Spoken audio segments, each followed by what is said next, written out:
ce jeudi 7 septembre, à l'antenne de l'émission C'est à vous, Anne-Elisabeth Lemoine a eu un fou rire en visionnant une séquence complètement inattendue diffusée sur LCI dans la matinée.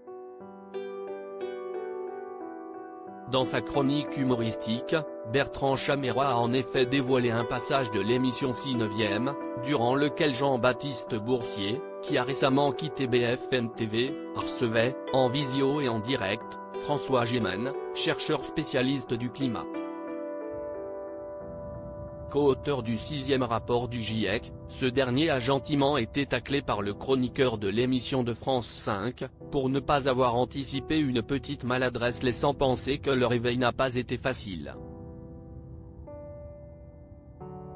Et le moins que l'on puisse dire, si est que cette séquence a énormément amusé la présentatrice télé, assise à ses côtés sur le plateau. Il fait partie de ceux qui savent que même tôt le matin, même en visio, si est important de bien présenter, surtout quand on parle de climat.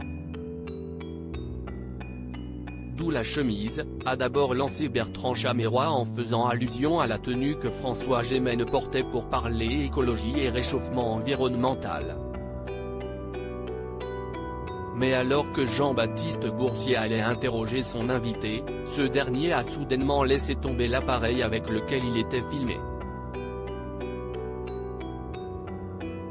Supérieur à Anne-Elisabeth Lemoine, Gilles Boulot, Ophélie Meunier. Zoom sur les couples des stars de l'infomoment de télévision qui aura beaucoup amusé l'équipe de C'est à vous. Ce qui semble être son téléphone a ainsi fini par atterrir sur le sol, montrant au passage le reste de sa tenue, pour le moins cohérente avec les hautes températures actuelles. Il ne fallait pas plus pour faire pleurer de rire Anne-Elisabeth Lemoine et le reste de son équipe, notamment Pierre Lescure, Mohamed Bouafsi et Émilie Tranen-Guyenne. Il faut dire que pendant cette séquence improbable, les téléspectateurs de LCI ont pu avoir une vue directe sur le caleçon de François Gémen, qui n'avait pas pris la peine de finir de s'habiller pour cette interview télévisée pourtant diffusée en direct. Article écrit avec la collaboration de 6 médias Crédit Photo, Capture Écran France 5.